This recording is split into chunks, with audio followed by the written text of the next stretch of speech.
सर्वप्रथम भावपूर्ण श्रद्धांजली। माझ्या या सर्व महिलांकडून तसेच भारतातल्या सगळ्या स्त्रियांकडून प्रशासनाला व न्यायाधीशांना सर्वांना एकच प्रश्न आहे, ही घटना आज इथे झाली म्हणून आपण जमलो, पण दर दिवसाला दर तासाला अशी पूर्ण भारतात अशा घटना घडत आहे, त्याच्यासाठी आम्हाला न्याय कोणी द्यायचा? आमच्यासारख्या मुली दर दिवसाला बाहेरच असतात, कोणी अभ्यासानिमित्त, कोणी नोकरीनिमित्त, कोणी ना कोणी आपल्या आपल्या कामानिमित्त बाहेर असतात। एवढ्या चिमुरडीवर जर असा अत्याचार होऊ शकतो तर आमच्यासारख्या मुलींनी कोणाच्या भरोशावर घराबाहेर पडायचं, कोणाची मदत घ्यायची? आता मागे एका हॉस्पिटलमध्ये एका डॉक्टरवर अत्याचार झाला, तसेच बदलापूर येथे एवढ्याशा चिमुरडीवर अत्याचार झाला। असं दर दिवसाला या घटना घडतच आहे।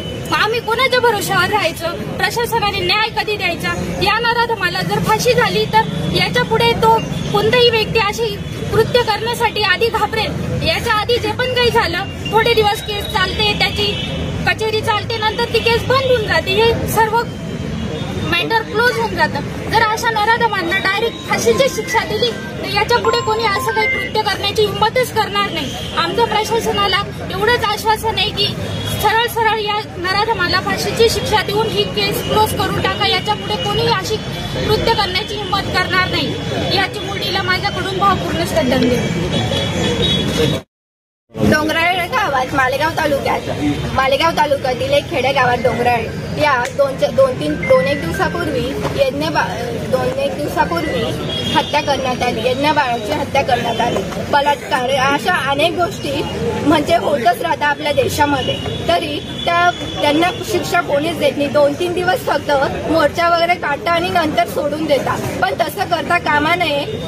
त्यांना फाशी दिल्याशिवाय कोणीही पुढचं कृत्य करण्यात म्हणजे हे होणार नाही। त्यासाठी त्या नराधमाला फाशी दिलीच पाहिजे। आणि शिवाजी महाराजांच्या काळात जसा स्त्रीवरती अत्याचार व्हायचा त्यावेळी चौरंग करण्यात यायचा, मग तसं आता फाशी का नाही? आता ही फाशी देण्यात यावी, मग तेव्हाच कोणी असा नराधम पुढचं पाऊल उचलण्यासाठी हे होणार नाही, म्हणजे पुढे पाऊल टाकणार नाही। अशा नराधमाला फाशी दिलीच पाहिजे, तेव्हा हे सगळं आपल्या म्हणजे आजूबाजूची परिस्थिती सुधरेल।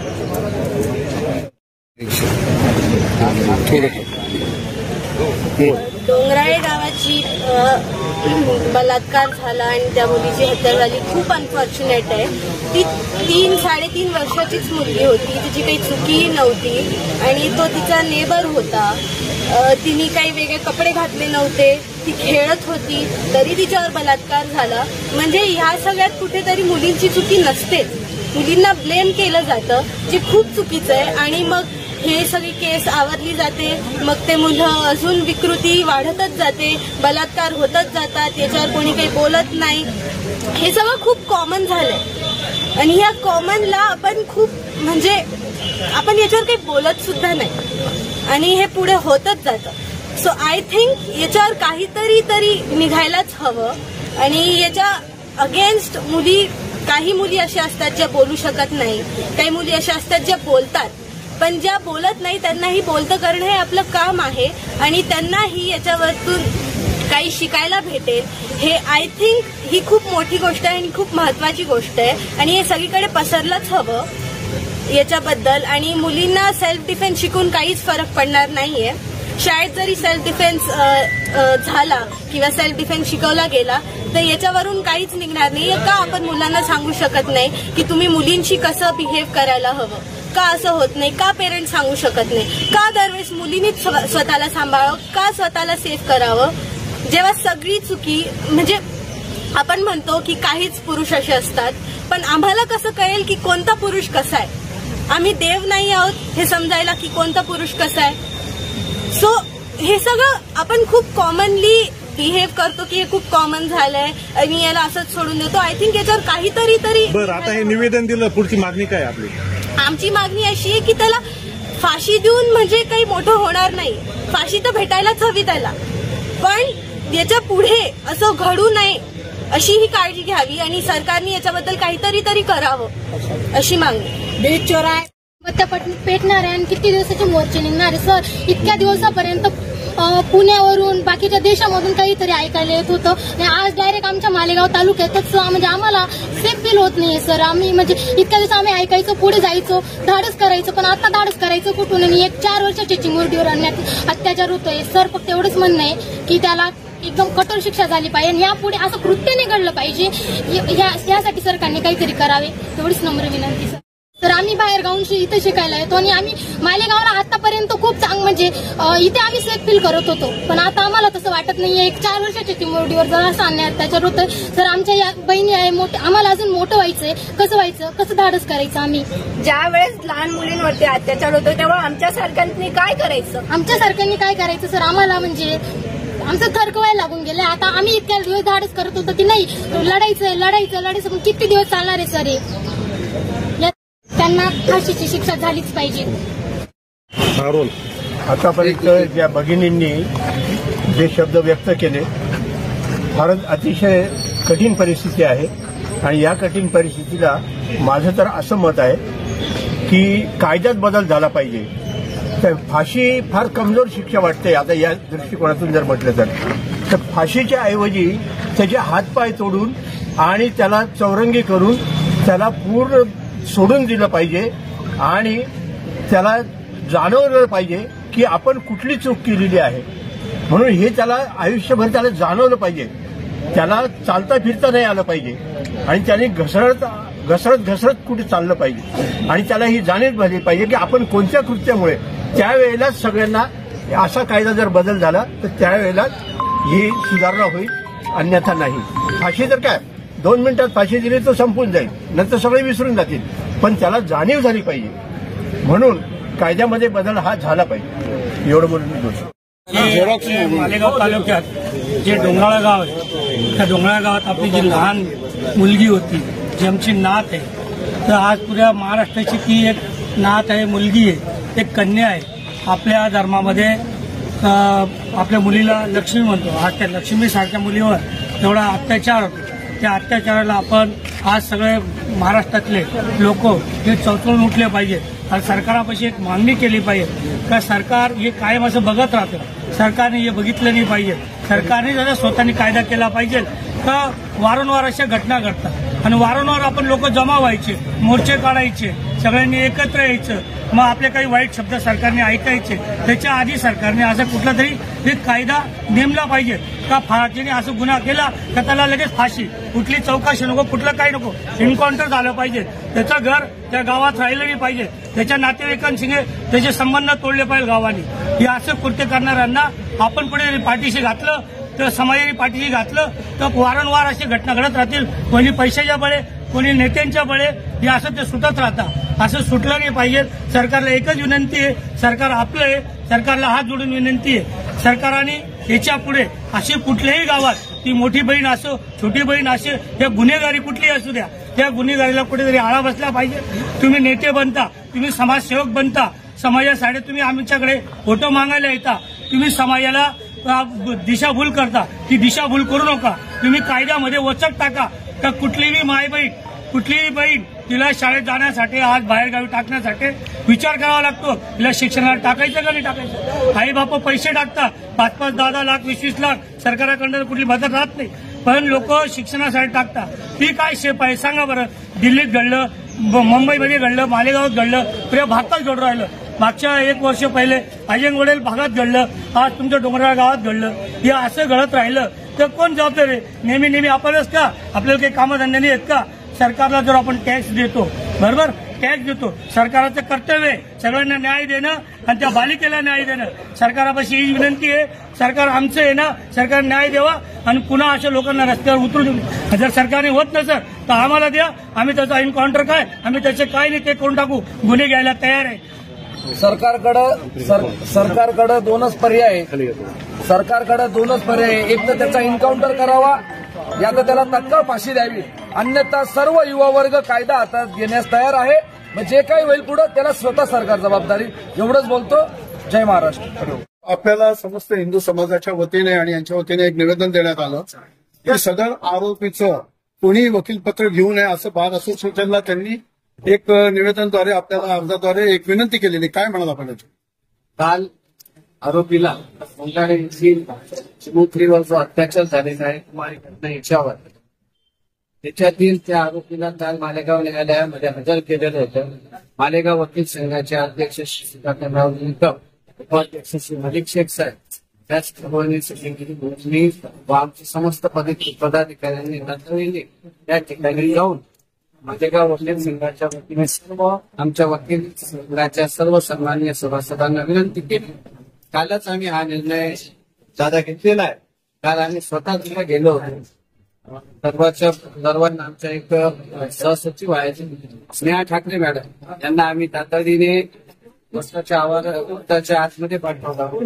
साहेबांनाही विनंती केली की मालेगाव वकील संघाचा असा निर्णय झालेला आहे की आरोपींना सहकार्य होईल असं कोणतंही कृत्य आमच्या सभासद करणार नाही, अशी मी आपल्या सर्वांच्या माध्यमातून जाहीरपणे सांगतो की मालेगाव वकील संघाचा एकही सदस्य या नीच कृत्याला सहकार्य होईल असं कोणताही कदम आमच्यातर्फे घेतला जाणार नाही. नुसता मालेगाव वकील संघच तिथून वकील देणार नाही किंवा तशी तजवीज करेल, परंतु संपूर्ण नाशिक जिल्ह्यामध्ये आरोपीला सहकार्य होईल असं कोणतंही कृत्य आमच्या वकील संघातर्फे होईल किंवा वकील वर्गातर्फे होईल. आणि संपूर्ण महाराष्ट्रात आपल्या माध्यमातून आवाहन करतो आहे की आरोपीला कोणीही सहकार्य करू नये. हा समाजावर परिणाम करणारा असा गुन्हा या नराधमाने केलेला आहे आणि असे वाईट कृत्य वारंवार कुठेही घडू नये याची दक्षता घेण्यासाठी आम्ही खबरदारी म्हणून आणि सामाजिक भावनेतून त्याचप्रमाणे मानवतेच्या दृष्टिकोनातून आमच्या सर्व पदाधिकाऱ्यांनी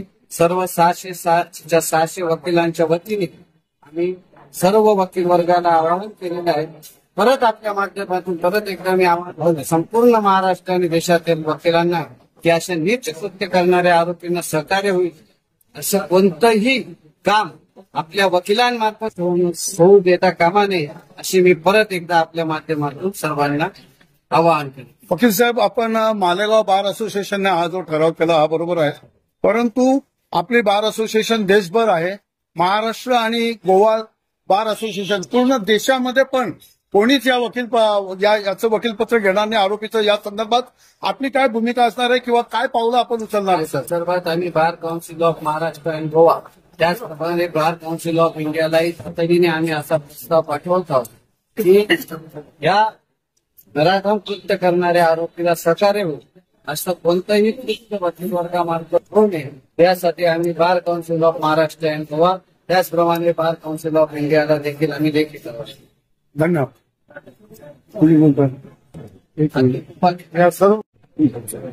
कालची घटना डोंगराळी गाडी घडली ती मानवतेला काळिंबा फासणारी अशा प्रकारची घटना आहे. त्या घटनेबाबत मालेगाव वकील संघाला संवेदना आहेत आणि आम्ही मालेगाव वकील संघाने काल तातडीची बैठक घेऊन त्या संदर्भात संपूर्ण मालेगावातील वकील संघातील सदस्यांना अशा प्रकारे विनंती केली की अशा नराधमाचं वकीलपत्र आपण कोणीही घेऊ नये, कारण समाजावरती विपरीत परिणाम होतील. अशा प्रकारचं कृत्य त्याने अतिशय अमानवीय स्वरूपाचं निर्गुण असं कृत्य केलं आहे ते निश्चितच निंदास्पद अशा प्रकारचं आहे. आणि त्यामुळे संपूर्ण मालेगाव तालुका, नाशिक जिल्हा, संपूर्ण महाराष्ट्र दुःखात आहे. अशा प्रकारची दुर्दैवी घटना कोणासोबतही व्हायच नको. अशा प्रकारची अतिशय निंदनीय घटना जी घडलेली आहे त्या घटनेचा आम्ही मालेगाव वकील संघाने सर्वानुमते जाहीर निषेध केलेला आहे. आणि निश्चितच आम्ही या सदरचा खटला फास्ट ट्रॅक कोर्टात कशा प्रकारे वर्ग होईल त्या संबंधाने देखील आम्ही प्रयत्नशील राहू. आणि निश्चितच मालेगाव तालुक्याच्या शहरवासियांच्या पूर्ण नाशिक जिल्ह्याच्या भावना ज्या आहेत, ज्या तीव्र भावना आहेत,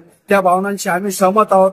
नराधमाला निश्चितच फाशी व्हायला हवी या पद्धतीने आम्ही मालेगाव वकील संघ नेहमीच प्रयत्नशील राहू. मालेगाव वकील संघ नेहमीच यापूर्वी सामाजिक आणि अशा प्रकारच्या ज्या दुर्दैवी घटना घडत आहेत, ज्या बालकांवर अनैसर्गिक आणि अत्याचार जे झालेले आहेत त्या संबंधाने मालेगाव वकील संघाने वेळोवेळी अशा प्रकारची सकारात्मक भूमिका घेतलेली आहे. आणि यानंतर निश्चितच मालेगाव वकील संघ पीडितेच्या बाजूने, पीडितेच्या कुटुंबाच्या दुःखात सहभागी आहे आणि त्यांना जेही मदत लागेल मालेगाव वकील संघ संपूर्ण ताकदीनिशी मालेगाव वकील संघ त्या कुटुंबाच्या, पीडितेच्या कुटुंबाच्या पाठीमागे उभा राहील याची मी ग्वाही देतो. आणि निश्चित पुन्हा एकदा आपल्या माध्यमातून सांगतो की मालेगाव वकील संघातील कोणीही सदस्य अशा प्रकारे या नराधमाचं वकीलपत्र घेणार नाही याची आम्ही दक्षता घेऊ. Bar council of India, bar council of Maharashtra and Goa यांच्या मार्फत देखील आम्ही मालेगाव तालुक्याच्या आणि नाशिक जिल्ह्याच्या भावना कळवू आणि हा खटला फास्ट ट्रॅक कोर्टात चालून नराधमास लवकरात लवकर कशी फाशी होईल या संबंधाने आम्ही प्रयत्नशील राहू, हेच मी या ठिकाणी आपल्या माध्यमातून सांगतो. त्याचप्रमाणे आम्ही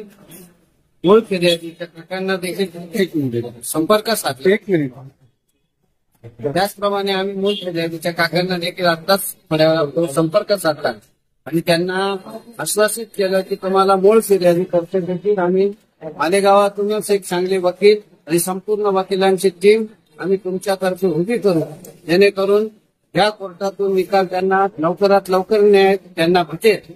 जसं आमच्या उपाध्यक्ष साहेबांनी सांगितलं फास्ट ट्रॅक कोर्टामध्ये कसं तो खटला चालवला जाईल याची देखील आम्ही उपाययोजना करण्याचे प्रयत्न मालेगाव वकील संघातर्फे करू आणि मूळ फिर्यादीला जास्तीत जास्त वकिलांची टीम आम्ही त्यांच्यातर्फे उभी करू. काल जे डोंगराळे गावात एखाद्या चिमुकलीवरती एका जो अमानुषपणे त्यावरती अत्याचार झालेले आहेत ते अत्यंत दुर्दैवी असून मानवतेला काळीमा फासणारे आहे. तर आता सदरचे काम हे आमचे सेक्रेटरी साहेब व्हाईस प्रेसिडेंट बोलले की आम्ही मूळ फिर्यादीकडून पण आमचं काम करायचा प्रयत्न करू. परंतु तुम्ही पत्रकार लोक आहे, तुमच्याकडून मला एवढं अपेक्षित आहे कारण जेव्हा इन्व्हेस्टिगेशन परफेक्ट होईल तेव्हाच ते पुढे कोर्टात प्रूव्ह होईल. तर इन्व्हेस्टिगेशन परफेक्ट आणि अगदी प्रभावी होण्यासाठी तुम्ही लोकांनी पण पोलीस डिपार्टमेंटवरती त्यांच्याकडे जाऊन त्यांना विचारपूस करून कसे काही त्यांचं इन्व्हेस्टिगेशन चाललंय याच्यावर भर द्यावा. एवढंच मी आता या प्रसंगी सांगू इच्छितो. मस्त मालेगावकरांच्या वतीने मालेगाव बार काउन्सिलला डोंगराळ येथील त्या चिमुकलीवर जो अमानुष प्रकार घडला त्या संदर्भात निवेदन देण्यासाठी या ठिकाणी सर्वजण उपस्थित आहे. आणि यापूर्वी बार काउन्सिलने मालेगाव बार काउन्सिल वकील असोसिएशनने निर्णय केला की त्या नराधमाची कोणीही बाजू या ठिकाणी कोर्टात मांडणार नाही.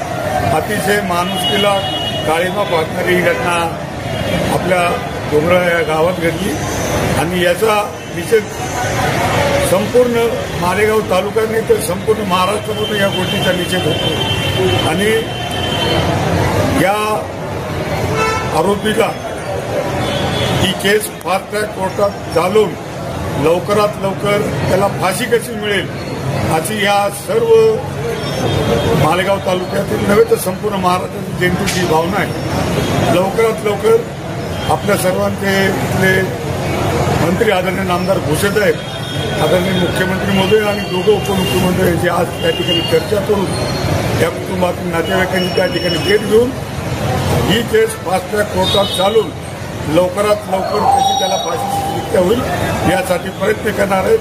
आणि मालेगावातील सर्व वकील बांधव या कामी या केसमध्ये सगळ्यांना सहकार्य करणार आहेत. आज मालेगाव वकील संघाने जी भूमिका घेतलेली त्या चिमुकलीवर जो अत्याचार झाले त्या संदर्भात मी समस्त जनतेच्या वतीने वकील संघाचे या ठिकाणी आभार करतो. आणि त्यांनी विशेष करून गोवा आणि महाराष्ट्र संघालाही ते त्या ठिकाणी निवेदन आहे की संपूर्ण महाराष्ट्रातून नव्हे तर हिंदुस्थानामधून सुद्धा याला कोणी वकील मिळू नये अशा प्रकारचा ठराव मालेगाव बार काउन्सिल असोसिएशन या ठिकाणी करणार आहे. मी समस्त सर्व नागरिकांच्या वतीने मी या बार असोसिएशनच्या सर्व पदाधिकाऱ्यांचं आणि वकिलांचं या ठिकाणी अभिनंदन करतो.